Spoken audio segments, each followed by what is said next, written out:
మనం ఏదైనా పాయిజనింగ్ గానీ, లేదా కెమికల్స్, టాక్సిక్ సబ్స్టెన్సెస్ ఏమైనా కన్జ్యూమ్ చేసినట్లయితే, అది బ్రెయిన్ వరకు రీచ్ అవ్వడానికి, అది రీచ్ అవ్వాలంటే గనక ఒక లక్ష్మణ రేఖను దాటాల్సి ఉంటుంది. అదే బ్లడ్ బ్రెయిన్ బ్యారియర్. ఇదొక ప్రొటెక్టివ్ బ్యారియర్ అనమాట. ఎలాంటి సబ్స్టెన్సెస్ మనం ఈ టాక్సిక్ సబ్స్టెన్సెస్ తీసుకున్నా సరే, అది బ్రెయిన్ వరకు చేరకుండా ఆపగలిగేది ఈ బ్లడ్ బ్రెయిన్ బ్యారియర్. ఈ బ్లడ్ బ్రెయిన్ బ్యారియర్ ఎలా అయితే ఈ టాక్సిన్స్‌ని ఆపుతుందో, మనం తీసుకునే ఈ డ్రగ్స్ కూడా అక్కడి వరకు వెళ్ళకుండా కూడా ఆపుతూ ఉంటుంది. సో, ఇది ఒక రకంగా మనకి ఇబ్బంది.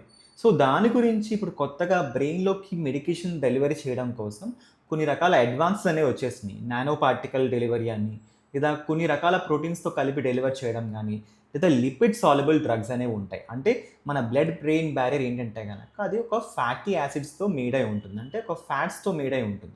So, only fat soluble drugs మాత్రమే ఆ బ్యారియర్‌ని ఈజీగా క్రాస్ చేయగలుగుతాయి.